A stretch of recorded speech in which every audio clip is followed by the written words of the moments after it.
Hello, everybody, and welcome to the Asmadi Games Not-at-GAMA 2016 press conference. I am Chris, and I run Asmadi Games. If you were over on YouTube, you were probably seeing our press conference in a teeny small box, which is because I was a doofus and set the resolution wrong over there. If you want to see it in full screen beauty, head over to twitch.tv/AsmadiGames. Regardless, you can probably still read it. It's not that small. So, we don't go to GAMA every year. It's smoky and blah, blah, blah reasons. So what we do instead is have a little press conference online where we talk to all of our fans directly, take some questions and answers, and let you all know about all the cool new things we're doing.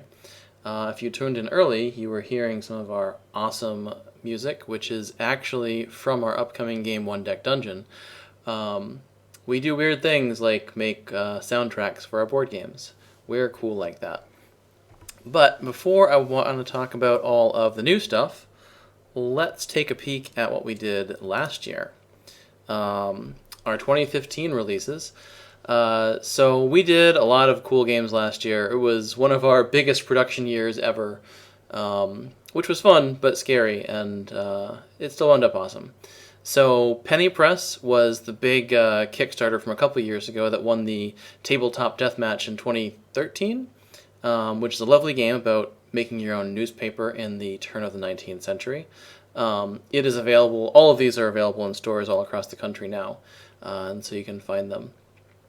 Heat is another Kickstarter game, which is by Dave Chalker that made Get Bit, and he just kickstarted Thief's Market with Tasty Minstrel. It is about heists, and you like stealing things, so you should play Heat, because Heat is awesome. Meow and Adorable Pandering are a pair of our games featuring adorable art and fuzzy, cute animals. Meow is a really simple bluffing game where you are either a meow or not a meow, and you have to yell, "Not meow," at other people when you think they're lying. Pandering is a nice game about grabbing pandas because they're adorable. You want all the adorable pandas, and that's why you play that game. And finally, Matainai, which was up for Golden Geek Awards Card Game of the Year. Sadly, we did not win because we are not a game named Pandemic Legacy, but it was pretty cool. Matainai is a retheming of Glory to Rome, which was Carl Chudik's first big breakout hit, 10, 11 years ago now, where you are monks in a temple, and you are using all your cards as various things for materials, as works of art, and for the actual jobs you're doing around the temple. It is full of all the typical Chudikian multiple actions mixing together to make awesome combos, and it is a lot of fun. It's got a steep learning curve because it is a Carl game, but it is worth it once you get there. So yeah, 2015 was crazy. We did probably too many games. 2016 should be also fun, but about the same amount of crazy. But before I get to 2016, I want to talk about stores. There's been a lot of controversy over the past couple weeks about how local stores get supported versus online stores. What we want to do is we love online stores and local stores. We want to find a unique way to support local stores. And we're going to start a program called the Asmadi Games Demo Program. And our goal is to help local stores sell our games more because, one, we like selling games, it's fun. But two, we would love to see local stores thrive. And also, the new concept of board game cafes have been popping up all over the place. We've got a couple in Boston now. I know that over in Seattle, you guys kind of have the Mox boarding house culture out there where you kind of take it for granted. But these are popping up all over the place, which is really cool. So the demo program is open to every store or board game cafe in the US. And what you get for signing up are free demo copies of a bunch of our backlog titles. This varies a little bit based on how much stock we have. But most importantly, every future release we make from now on. It won't necessarily be every micro expansion, but all the main games.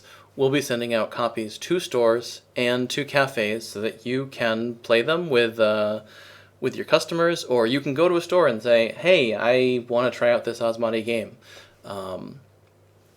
Our goal is to support the stores by helping them, not by limiting consumer choices. We think this will be great. I want everyone to have free games because that sounds fun. And if you are a store, if you work at a store, if you know a store, tell them to go to asmadigames.com/stores and sign up for the demo program, because we would love to send out hundreds, if not thousands, of free games. Because the more games we put out there, the more people will play them. And with things like Red 7 and Playtest, we know the more people that play our stuff, they like our stuff more. It's awesome. You should play it. Excuse me.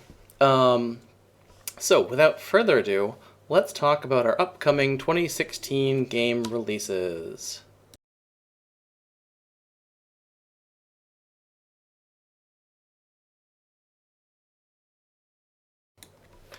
So, first up, we have One Deck Dungeon.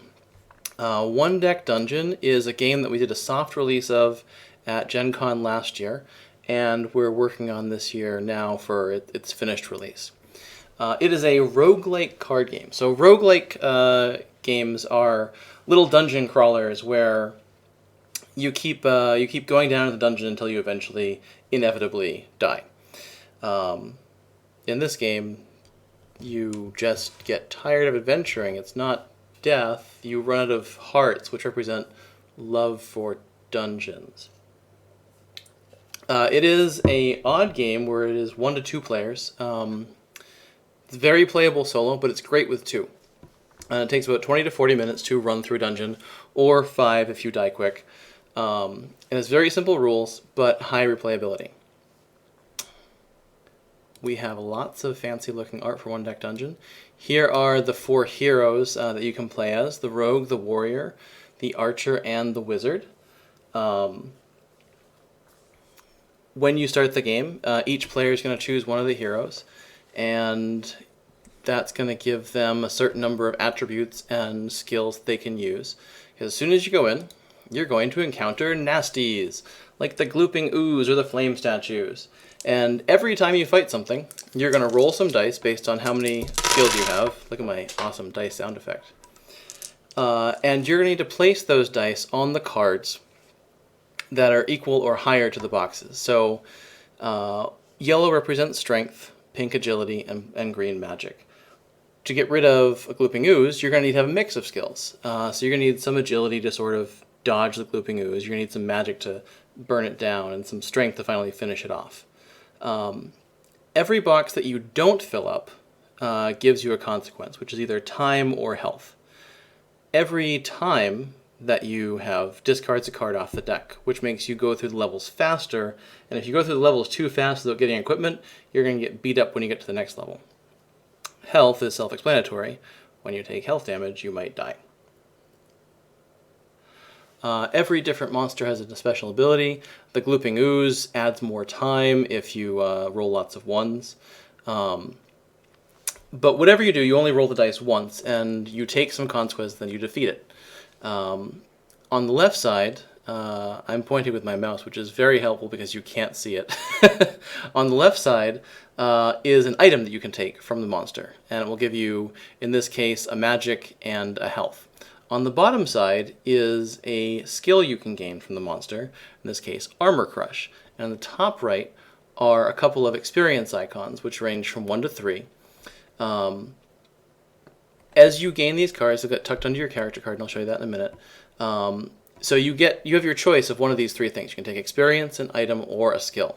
And every time you defeat a monster or a trap, you have to make that choice. As you level up, you'll be allowed to carry more pieces of equipment and more skills. So that's why you take experience. In addition to monsters, there are things called perils or traps, which give you a choice. You encounter these flame statues. You can either disenchant them using magic, or you can dodge them using agility. And as you can see, there are different consequences for failing each of those 2 things. Those cards have a wider box, which means that you get to put 2 dice into them. And in a 2-player game, each player has to contribute 1 die to the box, which means that you have to have a team-based effort of different things to get through traps. Here are a couple more cards. You've got an Ice Elemental who's really nasty. It's worth 3 experience, which means it's a much harder monster. And the Arrow Wall, which you can run through really quickly, which if you succeed, great. If not, you get skewered with arrows.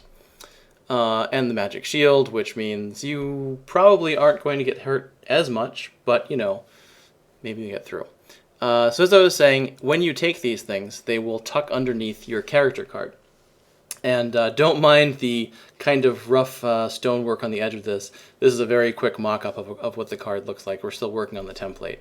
But you can see that this warrior has tucked 2 pieces of equipment onto the left side of their card, meaning that instead of 3 strength dice and 1 agility, now every combat they're rolling 3 strength dice and 3 agility. So you sort of build up your character as the dungeon goes on. One of the cool things about One Deck Dungeon is that when you start the game, you both choose your characters, which are going to give you different starting skills and different abilities, but you also choose a dungeon. And each dungeon has different buffs that they give to monsters and a different boss at the end of it. So each of the 4 different dungeons you can play through, and if the Kickstarter goes well, more than 4 dungeons, presents a different sort of way that the game plays out. And that's really cool because you get a lot of infinite replayability by mixing and matching dungeons and heroes and 1 player versus 2 player.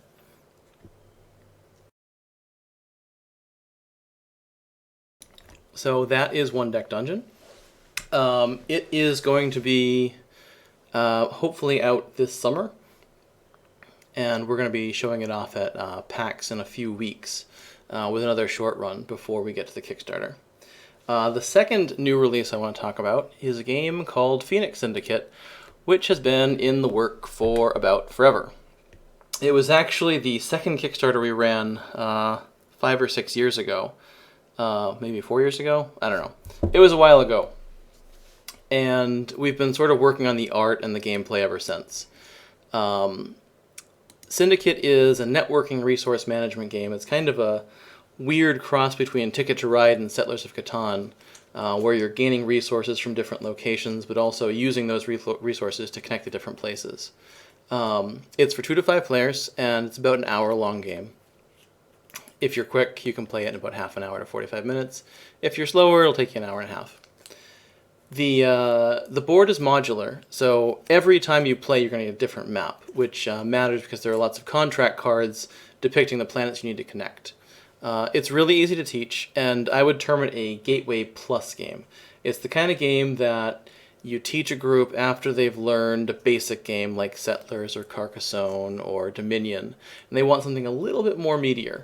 But still, you know, not a Twilight Struggle class rulebook where you have to be there for half an hour before you start the game. Syndicate, you can be up and playing in, 5-10 minutes. So, let me show you some of the art from the game. We're working on the rulebook right now. So the modular board I was talking about looks like this, or on the table it looks like this. You see all those little tiles locked together, and since you deal them out randomly each game, the map can be wildly different from play to play. So you're going to be placing agents on all these planets. At the beginning of the game, you'll start with 2 out there. And what the agents let you do is acquire goods. Each planet has a color, and it has a moon with a different color, or the same color. And when you acquire goods from a planet, you get 4 goods from the world and 2 from the moon. So you can see these 2 examples. You're getting some green goods or some red goods. And if opponents are on those planets, they'll actually hinder your ability to steal stuff, because in Phoenix Syndicate, you are representing crime organizations sort of sneaking their way into markets and trade routes to skim money off the top. So as you expand across the galaxy, you're both helping yourself and hurting your opponents, which is neat. To connect from planet to planet, you'll see that on the edges of the worlds, there are these little gates, and this picture actually shows it better. So to get from Cormus Prime to Three Sisters here, you'd need 3 green goods and 1 yellow good. And the connect action lets you place an agent on a new world by paying whatever the costs are to get there. And there's lots of different ways it happens. You can go through asteroids. You can even go where there's not a gate by paying lots and lots of resources. As I said, the gameplay of Syndicate is actually fairly simple. There are 6 different actions you can take on a turn. You've got little action cards that represent them.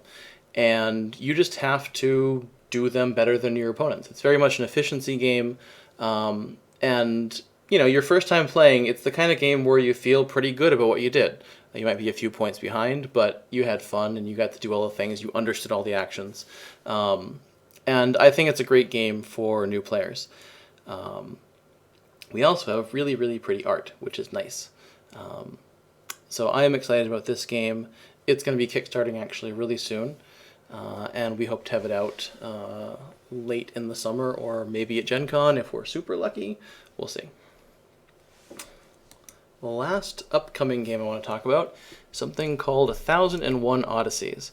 And 1001 Odysseys is one of our narrative board games. It is a game driven mostly by story. And this game is for 1 to 4 players, and it takes, between 45 and 60 minutes per mission. A mission is sort of like a session. We've kind of evolved from the legacy idea that Pandemic Legacy gave us, where there were 12 months and you played one of them each time you sat down to the table. Instead of a linear path like that, though, 1001 Odysseys is going to have kind of a branching story path, where the different missions you do unlock a different set of missions based on what order you did them in.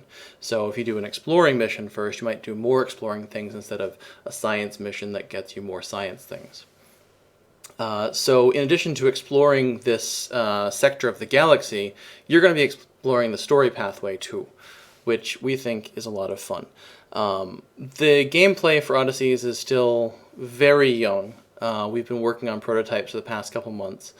What we have been doing for the past year is building the world, which has given us lots of shiny and weird spaceships and races and all sorts of cool things. So here are a couple of the spaceships that you can...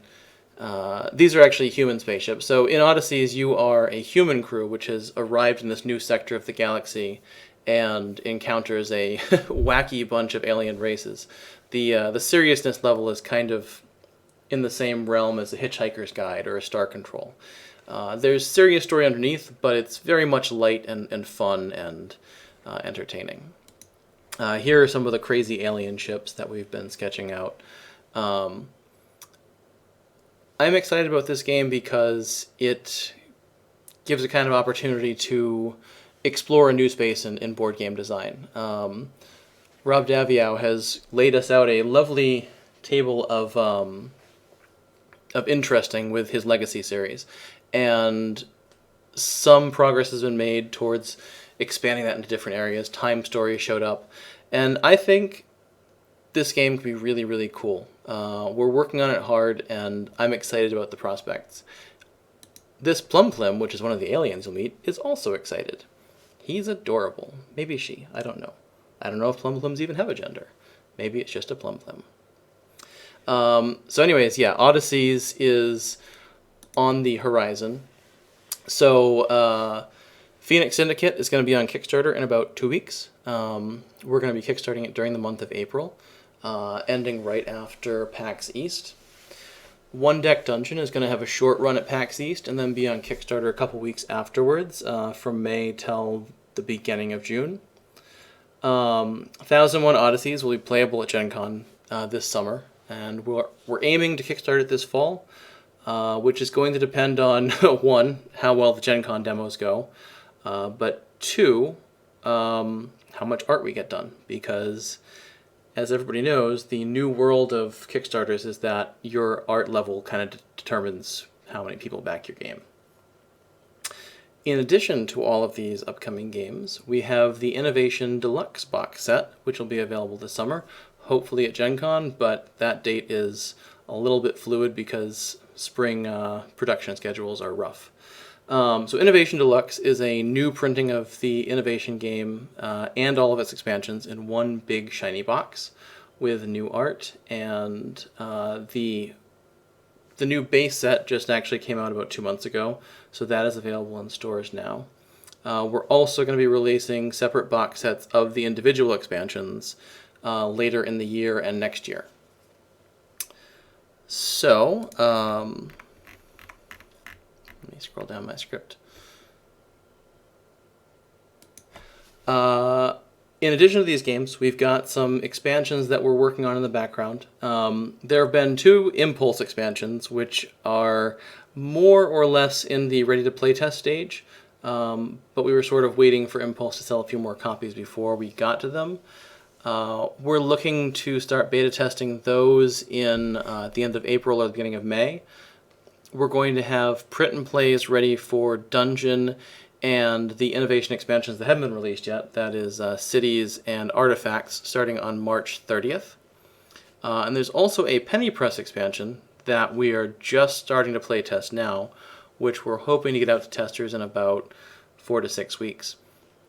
If you are not on our beta testing list, you can sign up at asmadigames.com/news, which has both our main news mailing list and the beta testing mailing list. We do essentially free print and plays of card games.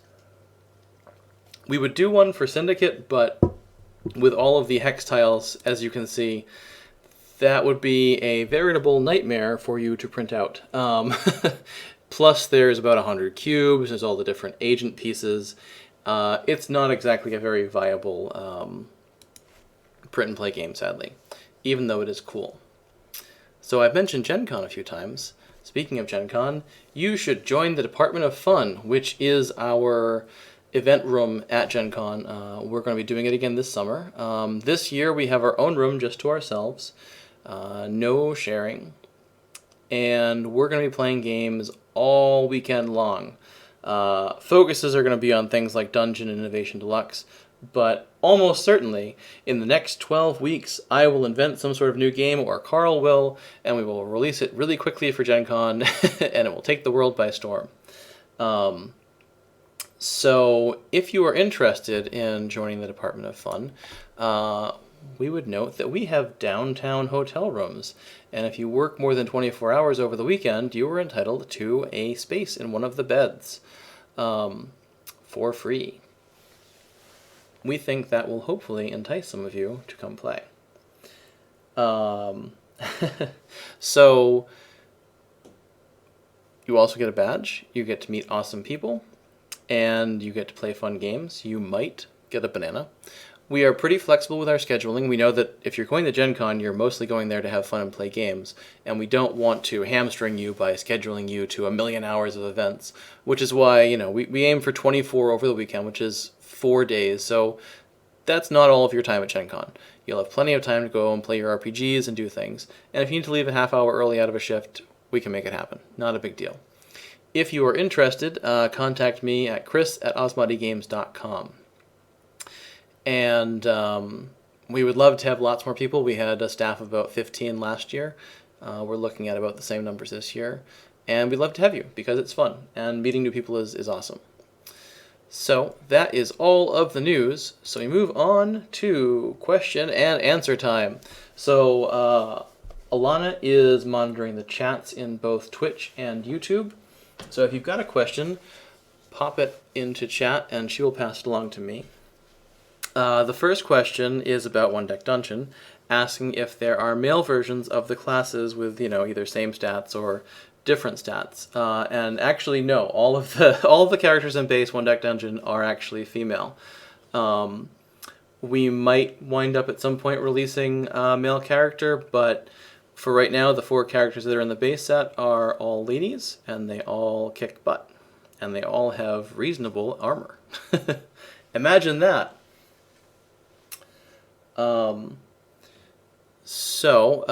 Aside from questions and things, I did forget something, which was to talk about Consequential, which everyone asks about.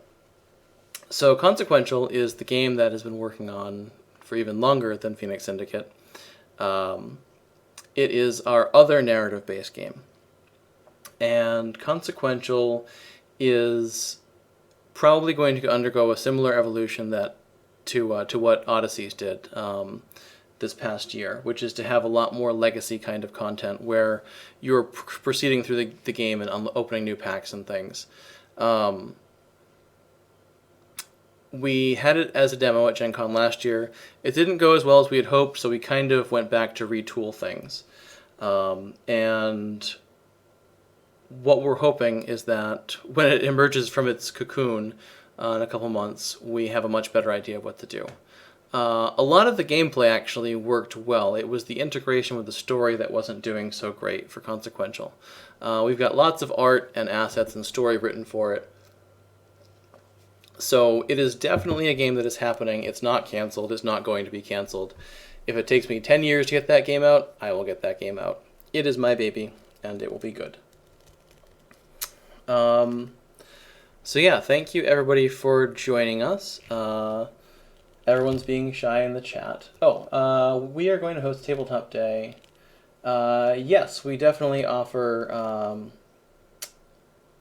free demo copies and promo stuff for events. In fact, if you go to our website, let me just find out which page it's on. I believe on the About Us page off of asmadigames.com, there is a pair of forms, one for missing or damaged parts, or if you want a convention or review copy of a game. You can fill out that form, and we'll just take a peek at whatever your event is, and we'll probably send you a free game or two. Because we love giving games to people. We think the more people that play our games, the more people that talk about them, and that's good for us. It's also good for you, because you get to play games.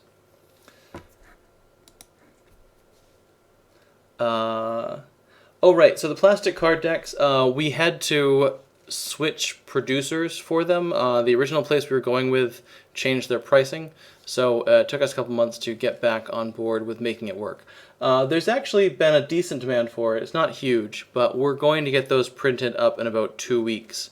And I will be sending out an email to everyone who ordered through Celery to just confirm they're still interested. But we're going to do Red 7, Innovation, Base with the new 3rd edition art, and Matainai. And if we print them in about 2 weeks, it should take another 2 weeks or so to get to me. So we're looking at shipping those at probably the end of April. They're really cool. The plastic cards are awesome, and they're just like invulnerable to everything.